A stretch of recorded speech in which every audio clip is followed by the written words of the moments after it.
Bismillahirrahmanirrahim. Assalamualaikum warahmatullahi wabarakatuh.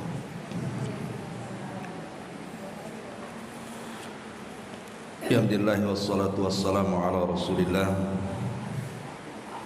wa ala alihi wa sahbihi wa mawalah wa la hawla wa la quwata illa billahi wa ba'du.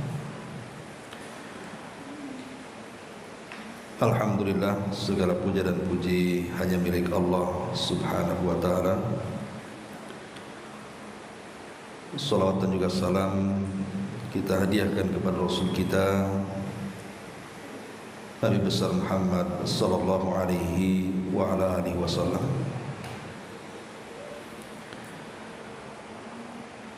Lanjutkan kajian kita, masih membahas Kitab 175 Jalan Menuju Surga, dan kita masuk pada poin yang ke-18 tentang keutamaan majelis zikir.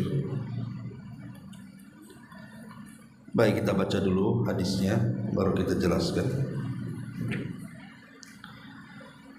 Nabi sallallahu alaihi wasallam bersabda di sini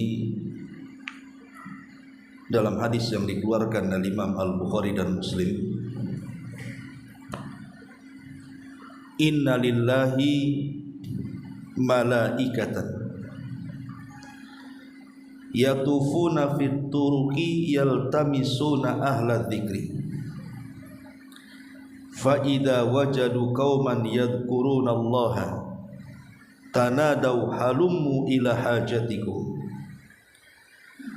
fayahuffunahum bi ajnihatihim ila as-sama'id dunya fayas'aluhum rabbuhum wa huwa a'lam minhum ma yaqulu ibadi yaquluna yusabbihunaka wa yukabbirunaka wa yuhammidunaka wa yumajjidunaka fayaqul hal ra'awni fayaquluna la wallahi ma ra'auka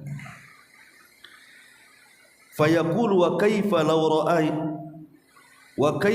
ra'awni yaquluna law ra'auka kanu ashadda laka ibadatan wa ashadda laka tamjidan wa tahmidan wa aktsara laka tasbihan yaquluna fama yas'aluni qala yas'alunakal jannata yaqulu hal ra'awha yaquluna la wallahi ya rab ma ra'awha yaqulu fa kaifa law annahum ra'awha yaquluna law annahum ra'awha kanu ashadda 'alaiha hirsan wa ashadda laha talaban wa a'zama fiha ragbatan qala fa mimma yata'awwadun yaquluna minan nar yaqulu hal ra'awha yaquluna la wallahi ya rabbi ma ra'awha yaqulu fa kaifa law ra'awha yaquluna law ra'awha kanu ashadda minha firaran wa ashadda laha makhafatan fayaqulu fa ushhidukum anni qad ghafartu lahum yaqulu malakun minal malaikati fihim fulanun laysa minhum innama jaa li hajatin qala humul julasa'u la yashqa bihim jalisuhum wa fi riwayatin li muslimin yaqulu Allahu azza wa jal wa lahu ghafartu humul qaumu la yashqa bihim jalisuhum. Sesungguhnya Allah subhanahu wa ta'ala memiliki banyak para malaikat yang berkeliling di jalan-jalan dalam rangka mencari orang-orang yang sedang berzikir. Apabila mereka menemukan satu kaum yang sedang berzikir kepada Allah, maka mereka para malaikat akan saling memanggil satu dengan yang lainnya. Kemarilah, datangilah hajat-hajat kalian. Maka para malaikat itu pun datang dan menaungi mereka dengan sayap-sayapnya ke langit sampai ke langit dunia.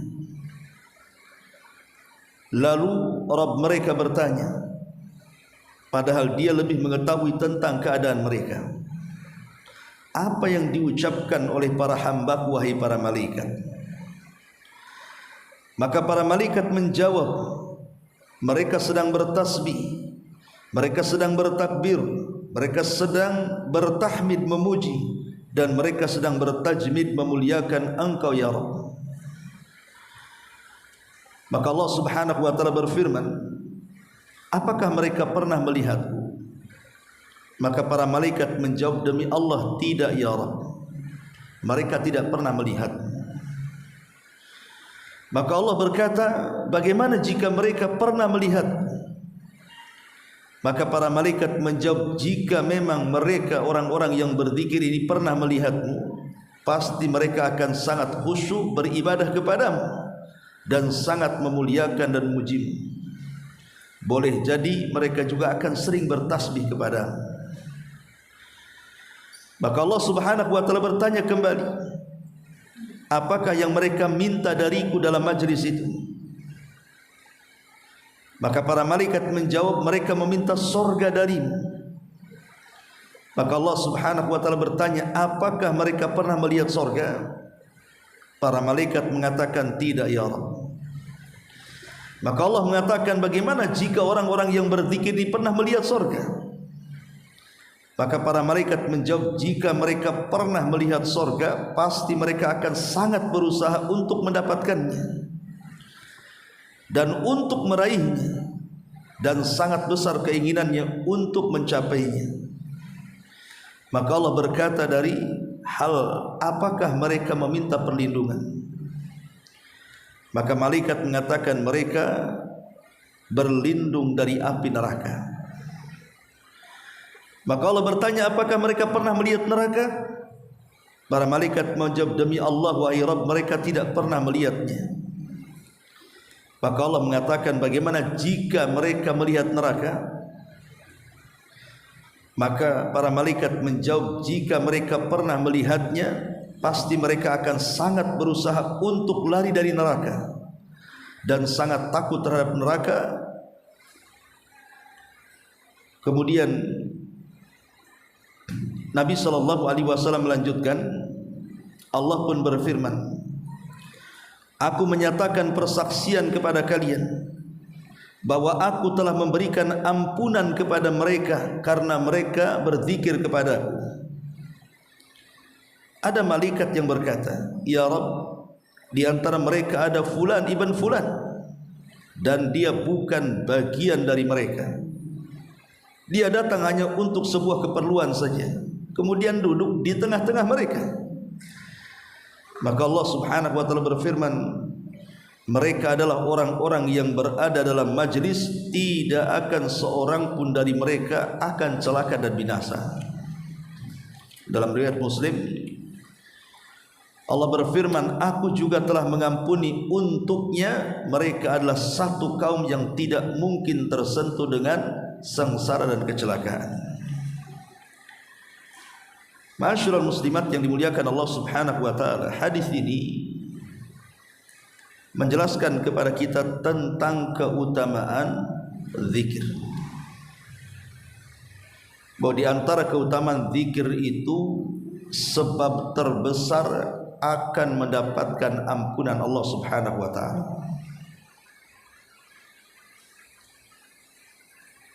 Tapi sebelum saya menjelaskan hadis ini, sedikit kita akan berbicara soal berzikir kepada Allah Subhanahu wa taala. Ma'asyiral muslimat yang dimuliakan Allah Subhanahu wa taala, Al-Hafidh Ibnu Rajab rahimahullahu taala pernah mengatakan,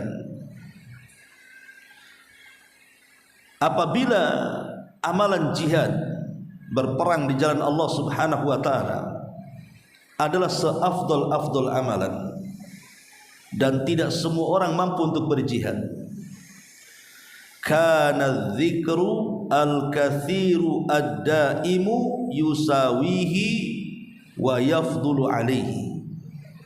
Maka kedudukan zikir yang banyak, kedudukan zikir yang senantiasa diucapkan itu bisa menandingi pahala jihad, bahkan mengunggulinya. Subhanallah. Orang yang banyak berzikir bisa mengungguli pahala jihad, kata Al-Hafidz Ibnu Rajab Al-Hambali rahimahullah ta'ala. Bahkan sebagian salaf mengatakan, laula man yadhkurullaha fi ghaflatin nasi lahalakan nasu. Kalaulah tidak ada yang berzikir kepada Allah Subhanahu wa ta'ala di antara manusia saat lalainya mereka, tentu manusia akan binasa. Jadi kalau sudah tidak ada lagi orang yang berzikir, maka binasalah manusia. Bahkan Abdullah ibn Umar radhiyallahu anhu mengatakan, alaikum bidzikrillah fa innahu syifaa'un wa iyyakum wadzikran nasi fa innahu dawa'un. Wajib atas kalian untuk senantiasa berzikir mengingat Allah Subhanahu wa ta'ala, karena zikir itu bagian obat.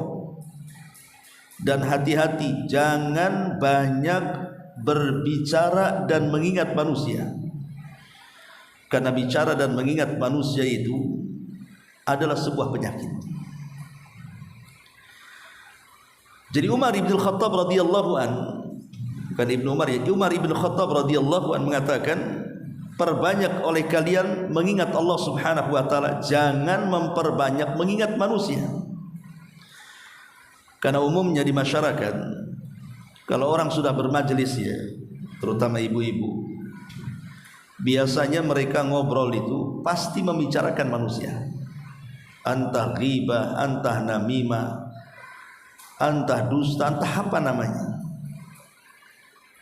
Makanya Umar bin Khattab radhiyallahu anhu mengingatkan bahwa mengingat manusia dan bicara soal manusia itu penyakit hati yang ditimbulkan oleh manusia. Tapi orang yang senantiasa mengingat Allah Subhanahu wa ta'ala, itulah obat hati yang sesungguhnya. Makanya Imam Yahya ibn Mu'ad rahimahullahu ta'ala pernah mengatakan, dawaul qalbi khamsatun. Obat kerasnya hati itu ada 5 perkara. Karena kita tahu bahwa manusia yang paling jauh dengan Allah Subhanahu wa ta'ala adalah manusia yang keras hatinya. Dan manusia yang keras hatinya adalah manusia yang jauh daripada zikrullahi azza wa jalla. Jadi manusia yang paling jauh dengan Allah adalah manusia yang paling keras hatinya. Dan manusia yang paling keras hatinya adalah manusia-manusia yang tidak pernah zikir kepada Allah. Lah Imam Yahya ibn Mu'ad rahimahullah ta'ala mengatakan bahwa obat keras hati itu ada 5. Seperti apa orang yang keras hati itu? Ya mungkin dia susah menerima nasihat, susah menerima hidayah, malas untuk ibadah. Itulah tanda-tanda kerasnya hati. Beliau mengatakan dawaul qalbi khamsatu asya'in. Obat kerasnya hati itu 5 perkara. Pertama, qiraatul Qur'ani bitafakkuri. Membaca Al-Qur'an dengan cara merenungi. Wa khala'ul batni, dan mengosongkan perut dari makanan. Kemudian yang ketiga, wa qiyamul laili, dan menegakkan malam-malamnya dengan ibadah. Kemudian yang keempat, wattadarru indas sahari, dan berzikir di waktu sahur. Wa mujalasatus salihin, dan berusaha berkumpul berkawan dengan orang-orang saleh. Jadi kalau hati kita ini mulai mengeras, susah mendapatkan petunjuk, susah mendapatkan hidayah, malas untuk beribadah kepada Allah Azza wa Jalla, dan cenderung melakukan kemaksiatan kepada Allah, maka lakukan 5 perkara ini supaya hati kita menjadi lembut. Baca Quran, tapi bukan hanya sekedar membaca, tafakkur juga maknanya. kemudian jangan banyak makan, kemudian berusaha untuk menegakkan qiyamul lail di malam hari, dan berusaha memperbanyak zikir di waktu sahur, dan temani orang-orang saleh. Maka inilah obat dari 5 perkara yang bisa melembutkan hati yang keras. Salah satunya adalah at-tadarru indas sahari, berusaha untuk berzikir di waktu sahur. Jadi zikir itu bisa melembutkan hati. Bahkan bukan hanya melembutkan hati, tapi sampai ke taraf menenangkan hati. Karena Allah Subhanahu wa taala mengatakan, ala bi dzikrillahi tatmainnul qulub. Ingatlah dengan zikir kepada Allah itu hati kita akan tenang. Kenapa demikian? Karena orang yang berzikir diberikan ketenangan, karena saat berzikir secara otomatis was-was setan itu akan hilang pada diri kita. Dan di waktu yang sama malaikat akan turun dan menurunkan rahmatnya. Makanya Allah Subhanahu wa taala berfirman dalam surah Mujadilah ayat 19, istahwadza alaihimus syaitan fa ansahum dzikrallahi ulaika hizbus syaitan ala inna hizbas syaitan humul khasirun. Setan telah menguasai mereka, lalu menjadikan mereka lupa mengingat Allah Subhanahu wa ta'ala. Mereka itulah golongan setan. Ketahuilah bahwa sesungguhnya golongan setan itu adalah kelompok yang akan merugi. Lihat dalam ayat ini, setan telah menguasai mereka, lalu menjadikan mereka lupa untuk berzikir kepada Allah. Berarti yang kita pahami dari ayat ini, kalau orang jarang berzikir kepada Allah, bahkan dilupakan berzikir kepada Allah, berarti dia sedang terkena was-was syaitan. Hatinya tidak akan tenang. Tapi ketika lisan dan hatinya berzikir mengingat Allah Subhanahu wa taala, maka was-was itu akan hilang dan akan timbul ketenangan. Karena manusia ini dalam kehidupan mudah was-was. Terkadang kehidupan yang belum terjadi saja sudah kita pikirkan.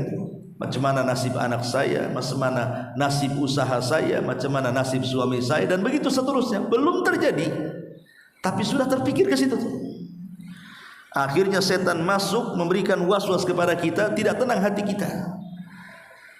Maka berzikirlah kepada Allah Subhanahu wa taala supaya menghilangkan was-was itu. Karena kalau orang yang tidak berzikir, setan akan menguasai dan mereka menjadikan kita lupa akan mengingat Allah Subhanahu wa taala. Ma'asyiral muslimat yang dimuliakan Allah Subhanahu wa taala. Di dalam sebuah hadis Nabi sallallahu alaihi wasallam bersabda, "Matsalul ladzi yadhkuru rabbahu wal ladzi la yadhkuru rabbah, matsalul hayy wal mayyit." Jadi permisalan orang-orang yang senantiasa mengingat Rabbnya dan orang-orang yang sama sekali tidak mengingat Rabbnya itu sama dengan manusia, satunya bangkai, satunya hidup. Sebayangkan Nabi SAW mempermisalkan orang yang berzikir dengan orang yang tidak berzikir itu sama dengan orang yang mati di antara orang hidup. Jadi kalau ibu jarang berzikir itu sama dengan bangkai berjalan gitu maksudnya. Bahkan dalam hadis yang lain sama dengan rumah yang roboh. Orang yang tidak berzikir itu sama dengan dia tinggal di rumah yang roboh. Na'udzubillah. Ma'asyiral muslimat yang dimuliakan Allah Azza wa Jalla.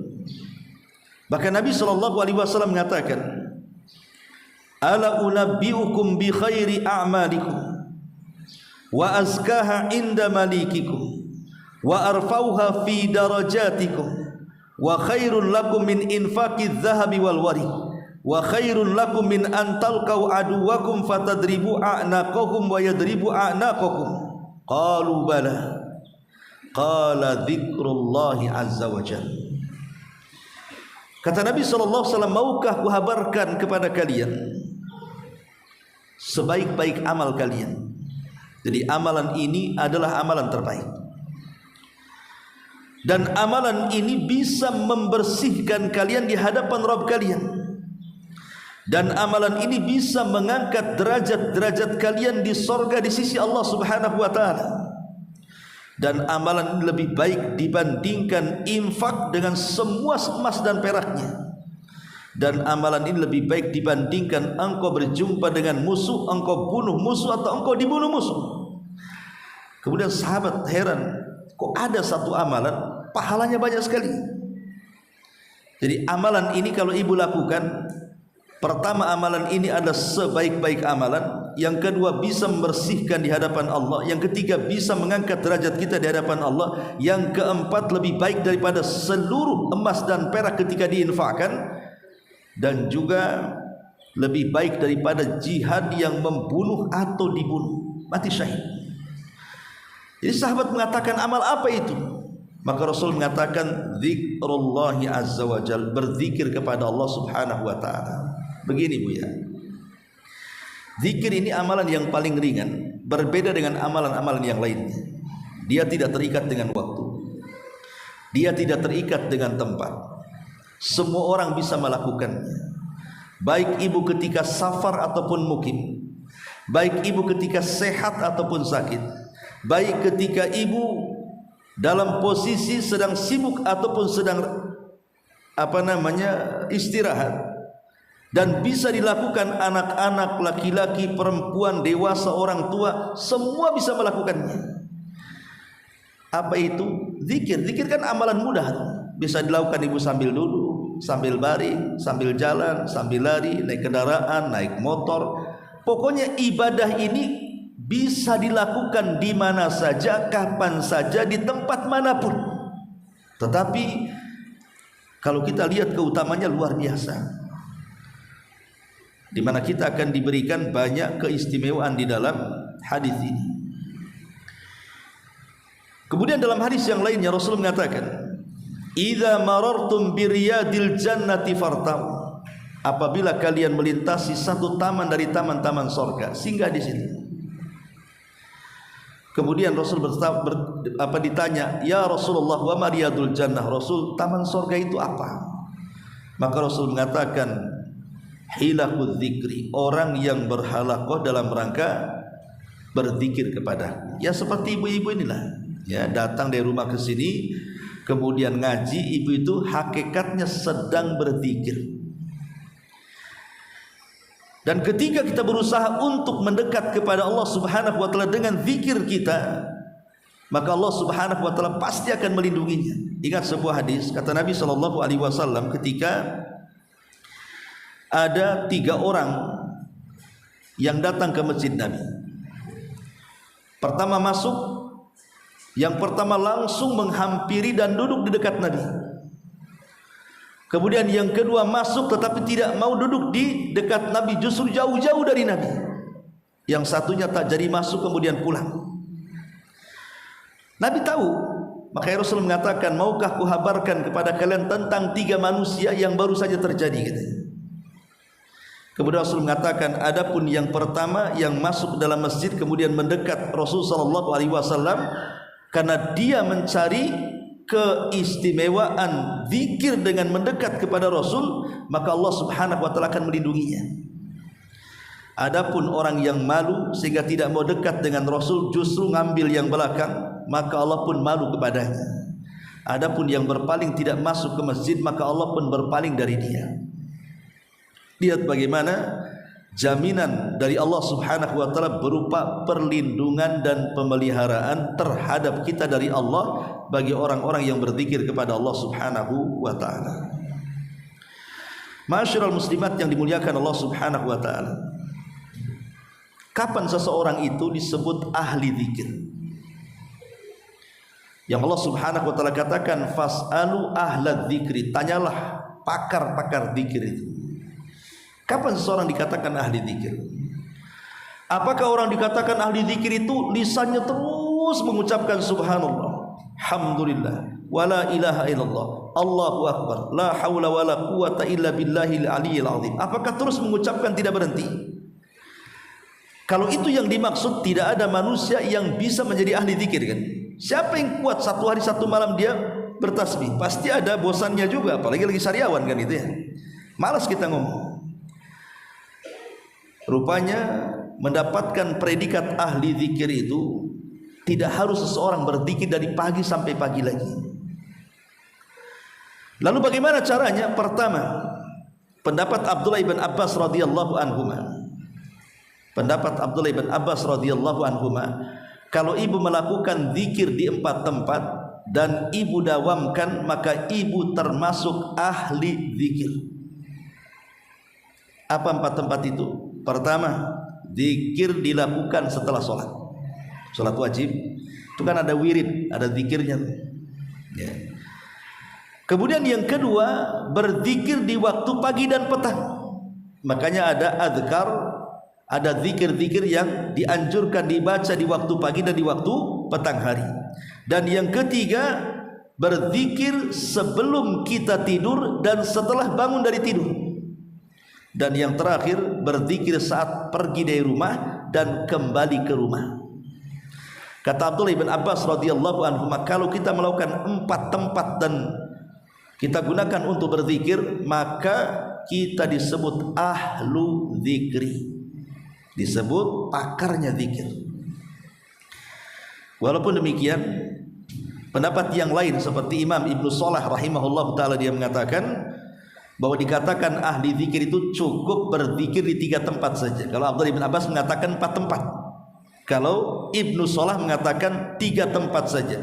Pertama setelah sholat wajib, yang kedua zikir pagi dan petang, dan yang ketiga zikir selepas tidur. Jadi kalau kita melakukan 3 zikir di 3 tempat ini, maka ibu dinyatakan ahli zikir. Dan saya kira kita bisa melakukannya kalau hanya 4 perkara ini saja. Cuman yang mendorong kita ini melakukan atau tidak itu kan karena malas saja sebenarnya. Kalau kita paksakan untuk berzikir, maka insya Allah kita bisa berzikir.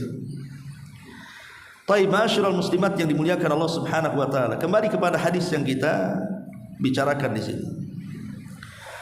Jadi Allah Subhanahu wa taala setiap hari itu mengirim para malaikat, menugaskan para malaikat untuk terbang ke sana kemari.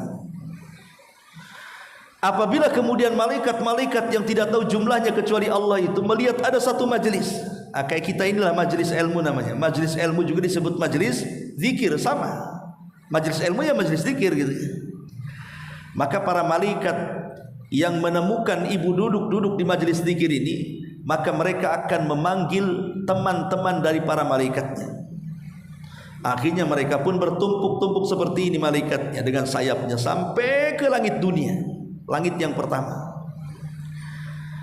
Maka saat kemudian malaikat itu berjibun di situ dari bawah sampai ke atas sampai ke langit pertama, jadi Allah Subhanahu wa taala ingin bertanya apa yang dilakukan malaikat itu. Pada Allah pasti sudah tahu sebenarnya. Tidak mungkin Allah tidak tahu. Allah sudah tahu, tapi Allah sengaja bertanya. Wahai para malaikat, ada apa kau di situ? Kenapa engkau ini bertumpuk-tumpuk di situ? Maka malaikat mengatakan, ya Rabb, kami sedang mengelilingi ahli zikir. Kami sedang mengelilingi dengan sayap kami ahli zikir.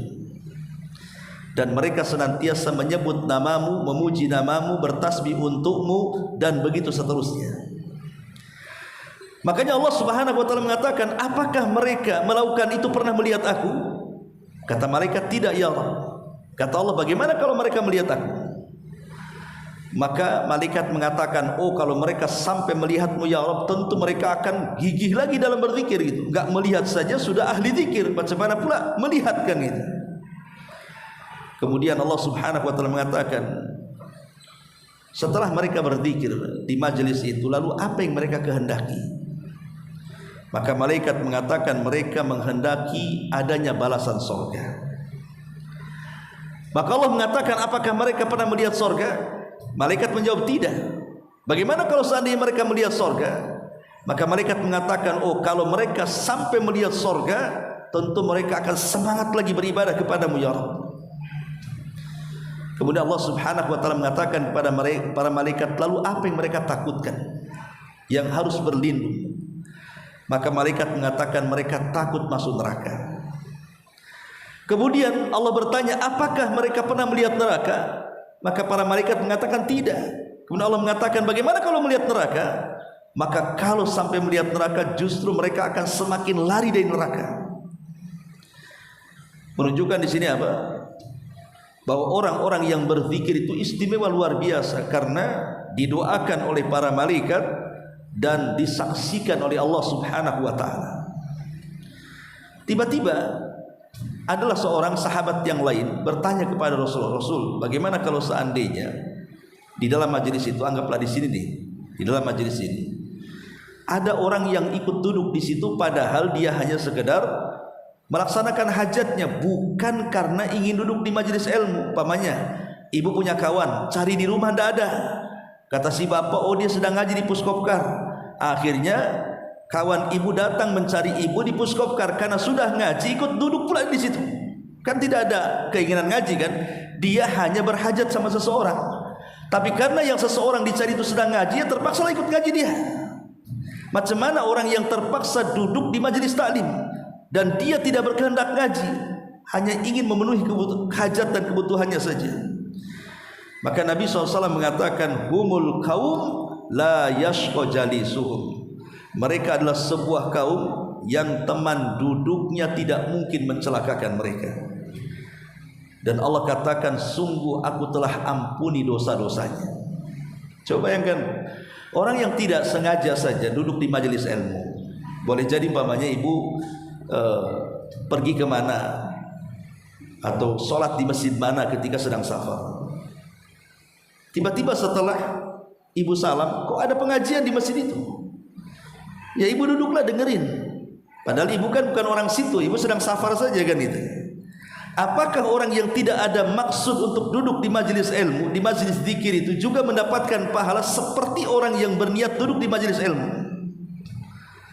Maka lewat riwayat ini, ya mereka juga dapat pahala, di mana mereka juga akan diampuni dosa-dosanya oleh Allah Subhanahu wa taala, dan juga mereka adalah kaum yang teman-temannya tidak mungkin mencelakakan kepadanya.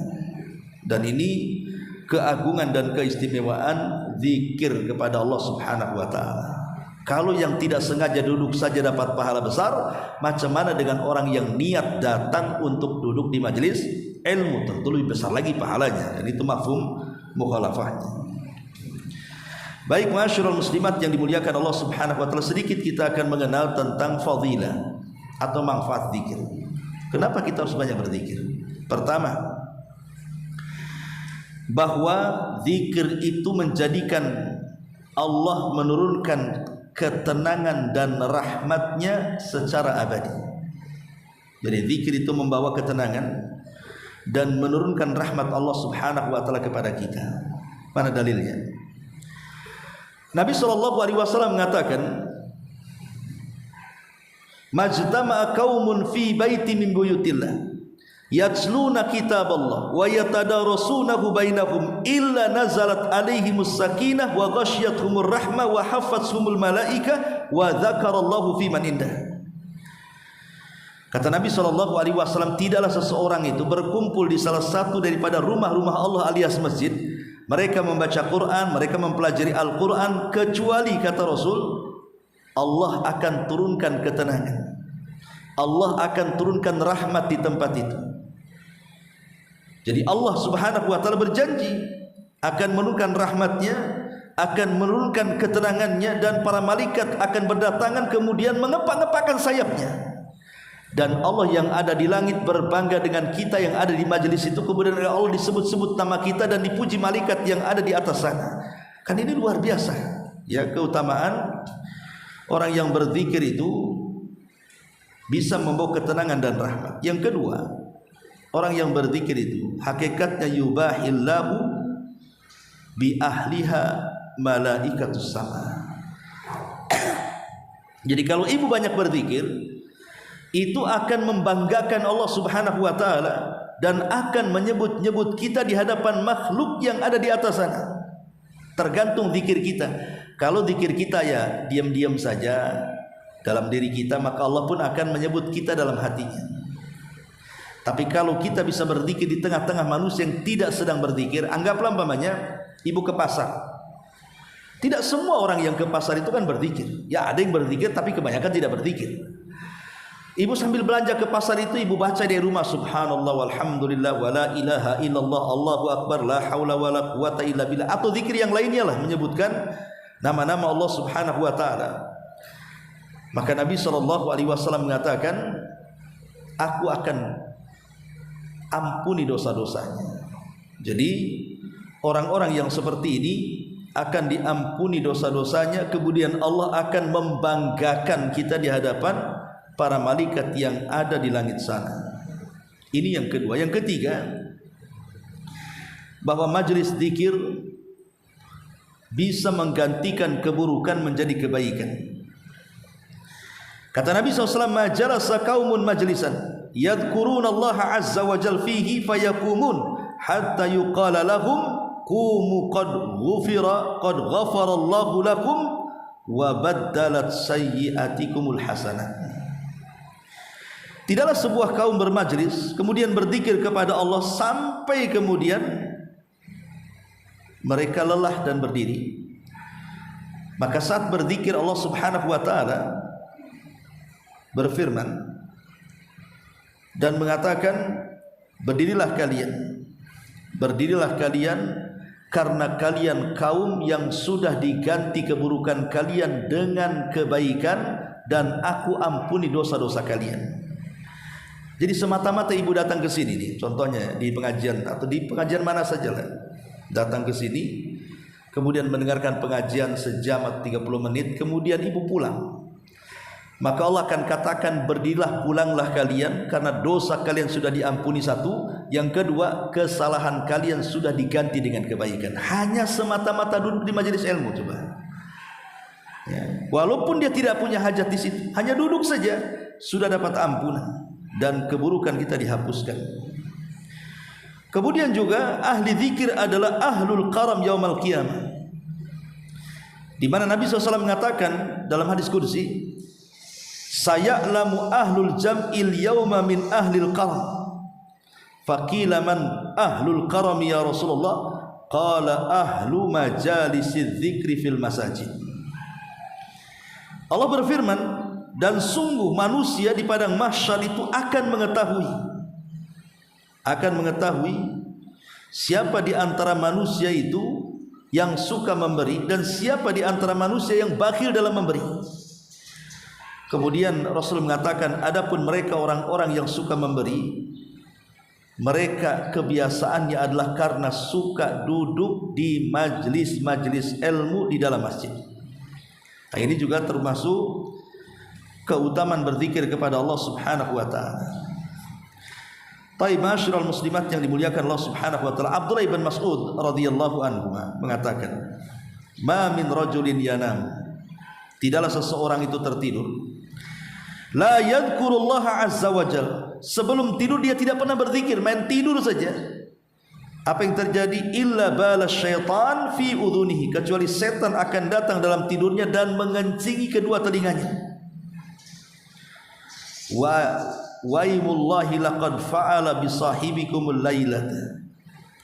Jadi Ibnu Mas'ud radhiyallahu ingin mengatakan bahwa orang yang jarang berzikir itu akan diganggu oleh setan.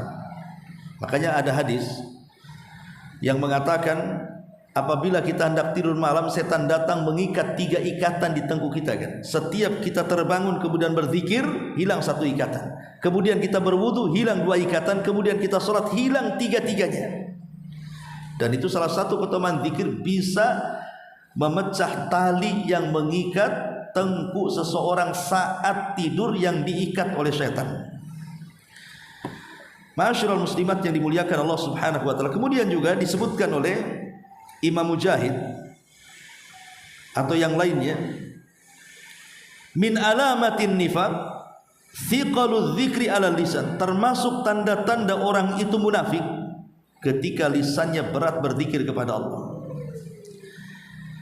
Jadi di antara tanda-tanda munafik adalah ketika lisannya disebutkan oleh para ulama, mereka tidak mau berzikir kepada Allah Subhanahu wa taala karena Tadi saya sudah katakan permisalan orang yang berzikir dengan yang tidak berzikir itu seperti bangkai dan orang hidup. Ma'asyiral muslimat yang dimuliakan Allah Subhanahu wa taala, bahkan Imam Malik pernah mengatakan, man ahabba an yanjua min ghamaratil mauti, siapa yang ingin selamat dari keperitan saat kematian.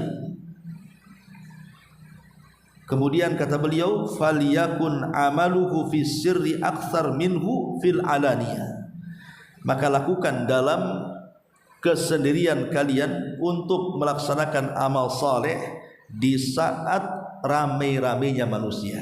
Jadi dia bisa menyembunyikan amal solehnya dengan cara berzikir kan? Ya, siapa coba ibu kalau jalan dari sini berzikir? Gak ada yang tahu pak ibu berzikir itu. Karena zikir itu kan cukup digerakkan lisan saja. Kadang orang yang berjalan satu motor saja boncengan, yang di depan berzikir, yang di belakang tidak berzikir kan tidak tahu tuh. Makanya Rasul mengatakan sabaqal mufarriduna bil jannah, orang-orang yang ahli zikir itu mendahului kita masuk surga dibandingkan yang lainnya. Disebut mufarrid namanya. Kemudian Sufyan Ats-Tsauri rahimahullah ta'ala mengatakan, man aktsara min dzikril qabri wajada raudatan min riyadil jannah wa man ghafala an dzikrihi wajadahu hafratu min hufarinnar. Barang siapa yang memperbanyak ingat tentang kubur. Ingat tentang kubur tentu zikir dalam hati ya. Zikir kan bisa dalam hati, tafakur lewat lisan itu. Jadi ini zikir dalam hati. Jadi siapa yang banyak mengingat kuburan, maka dia akan selamat dan akan masuk ke taman dari taman-taman surga. Tapi siapa yang lalai dalam mengingat kuburan, maka dia siap-siap akan mengarah ke lubang dari lubang-lubang yang mengarah neraka. Naudzubillah. Nah ini diantara perkataan ulama salaf tentang alamatul zikri. Tapi yang jelas bahwa orang dikatakan ahli zikir, kembali ke awal, tidak mesti ibu itu harus dari pagi, siang, sore, malam, subuh berzikir saja. Tidak harus seperti itu. Dan kalau ibu bisa melakukannya tentu lebih baik. Tetapi kalau ibu ingin istiqomah gitu ya, menjadi ahli zikir, maka ambillah pendapat Imam Ibnu Shalah. Itu yang paling mudah kan. Zikirlah di 3 tempat. Pertama setelah sholat, yang kedua pagi dan petang, dan yang ketiga sebelum tidur dan sesudahnya. Kalau ibu bisa melakukan 3 perkara ini, maka ibu dikatakan wanita ahli zikir. Wanita ahli zikir ya. Cukup dengan melakukan di 3 tempat ini. Ya kalau mau nambah di 3 selain 3 tempat, ataupun menurut Ibnu Abbas ada tambahan 4 tempat, yaitu ketika pergi dari rumah dan masuk ke rumah gitu ya, maka itu lebih baik lagi kita amalkan. Itulah yang disebut dengan ahlu zikri ya, pakarnya zikir atau orang-orang yang dikatakan ahli zikir. Ma'asyiral muslimat yang dimuliakan Allah Subhanahu wa taala, dan banyak lagi keutamaan, tapi yang jelas bahwa zikir ini bisa membawa ketenangan, menjauhkan dari waswas syaitan, dan dengan zikir ini maka kita lebih didekatkan lagi dengan berbagai macam pahala yang kita akan sampai. Karena kalimat ringan dalam lisan tetapi dicintai Ar-Rahman itu adalah berzikir. Bahkan tidak ada yang bisa memberatkan timbangan melebihi zikir. Jadi sampai-sampai tidak ada yang bisa menyelamatkan azab Allah kecuali zikir juga. Apa yang dikatakan dalam sebuah hadis, man amila ibnu adam amalan anjalahu min azabillahi min dzikrillahi azza wajalla. Tidak ada satupun amalan Bani Adam yang mampu menyelamatkan dari azab Allah melebihi berzikir kepada Allah Subhanahu wa taala. Ya, sampai seperti itu keutamaan berzikir kepada Allah Subhanahu wa taala. Intinya bahwa halaman ke-18 ini ingin menjelaskan kepada kita tentang peran para malaikat yang mencari orang-orang yang sedang berzikir. Apakah berzikirnya sifatnya rame-rame seperti di majelis ilmu, atau berzikirnya mungkin ibu ya sendiri di rumah kemudian berzikir, maka tetap mereka pun akan mendapatkan keutamaan, didatangi para malaikat dan didoakan oleh Allah Subhanahu wa taala ampunan. Serta kalau memang dia tidak ada maksud untuk itu, hanya datang ke majelis ilmu atau majelis zikir, maka dia telah mendapatkan teman yang tidak mungkin mencelakakan dalam kehidupannya. Inilah secara singkat halaman ataupun poin ke-18 tentang keutamaan zikir. Wallahu alam, sekira untuk tema cukup. Silakan sebelum saya tutup kita buat tanya jawab.